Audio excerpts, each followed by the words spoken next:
I've always known about D&D growing up, but I've never actually started playing until about last year. I first started into the hobby about February, first week in February, and I started DMing about 6 months after the fact. I've always made excuses to myself about how I didn't have the books, or I didn't have the time, or the money, or the friends that were interested in the game. But let me tell you now, if you're just a watcher of things like Critical Role or High Rollers, let me tell you that you should stop watching and start playing because it is incredibly fun. And let me tell you my story. How's it going, everyone? My name is Ron, and before I get into this video, like all the other YouTubers say, make sure you hit the like button, subscribe button, and notification bell to see more from me in the future. This helps with the YouTube algorithm, so this video gets shown to more people who like D&D and want to get into the hobby. And let's start the video. When I initially got interested in D&D, I was probably in high school. I've seen a lot of people talk about it and play it, and of course I'm a big video gamer and I love video games, so of course D&D being the precursor to that is something that I always wanted to get into, but I didn't have any friends who were interested or really anybody to play with, so that always kind of put me off. It wasn't until about the time Critical Role came up, I remember seeing the very first video on the Geek and Sundry website,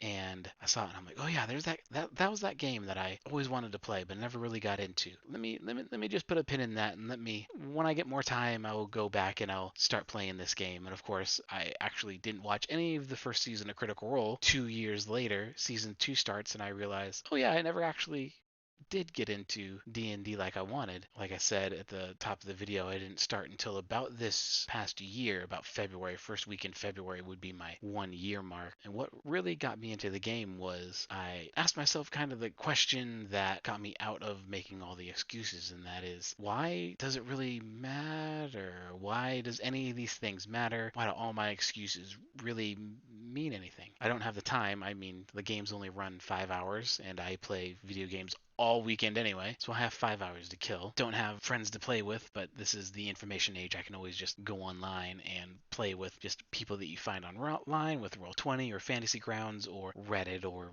whatever. So that really wasn't a concern for me either, and I kind of just started thinking about a bunch of my excuses, and then I realized that none of them made sense. So that's when I signed up for D&D. It was probably mid-January. I was switching jobs, so I really didn't have anything else to do anyway. And I signed up for a game on Roll20 for the Lost Mines of Phandelver. It's a great module.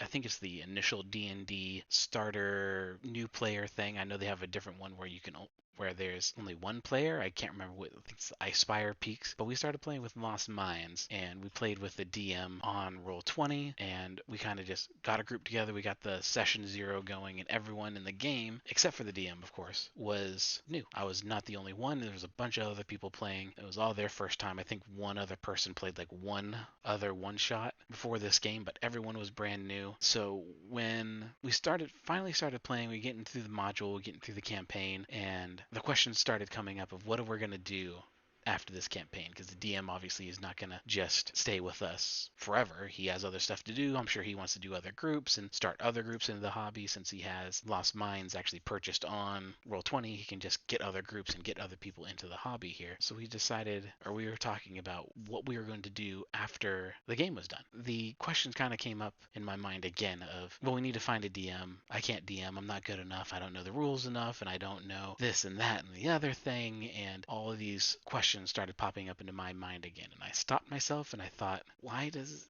any of this matter?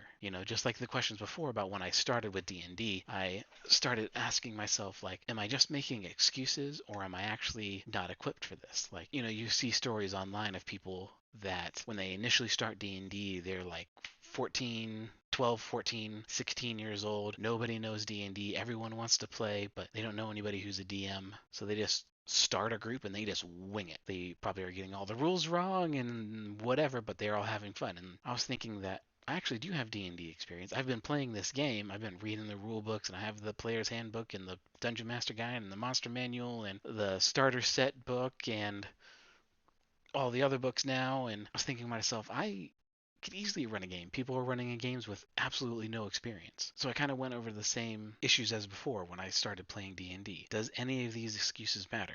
And the answer was no. So we just kind of started playing a game. It really was no big deal. It was with the people that we initially started playing D&D with, the Lost Minds of Fandover module. So they didn't really have any experience with other DMs anyway. It was basically this DM and then it was me. So I told them, listen, I'm probably not going to be like our old DM because I'm brand new, and I'm definitely not going to be like Matt Mercer on Critical Role. So just kind of cut me some slack. And we eventually got into the game. I made my own world. It is a homebrew world. I didn't end up doing a module or anything. So I made my own world. I made the world of Acastria, and we're using some of the optional rules as well, like for firearms, and we kind of have a backstory of that is like The Witcher, but it's also Walking Dead meets the real world, quote unquote, the real world, where all the planes of reality kind of merge with the mundane real world and then separate in about a second later. It all happens in about a split second. So that comes from Witcher with the conjunction of spheres. I don't know exactly the Witcher lore, but just that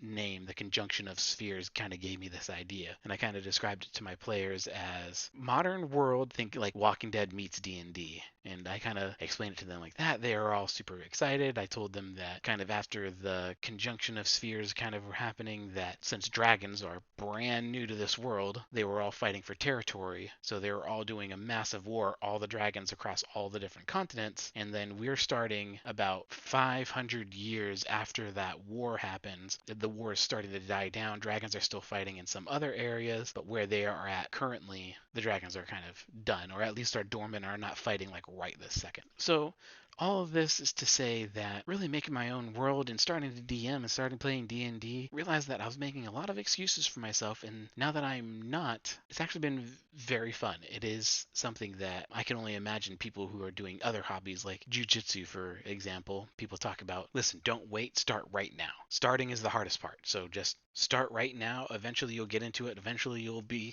going up the belts, but start right now. Nothing is the substitute for starting right now. And, even just doing that with D&D, and now for YouTube. I've been putting YouTube off for a number of years, but that's another story. The hardest part is just starting. I've always watched, I liked Critical Role when Campaign 2 started. I binged watched the whole first season, and then when Campaign 2 started, I think there were like 50 episodes in, and I binged all of those. But I've always wanted to make my own world and kind of just start playing and playing D&D, and now that I'm kind of just here, now I'm kind of excited. Now I'm excited to buy the new books and talk about D&D and set up games. I have now 2 games going, joining a third game as a player now. So all I can say to everyone out there, if you're still watching this video towards the end here, if you have been meaning to play D&D and wanted to get into D&D, start right now.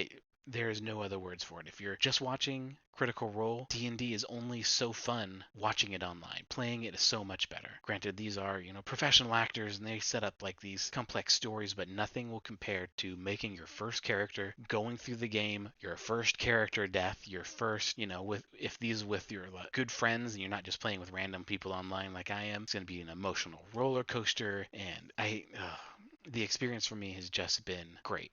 That's all.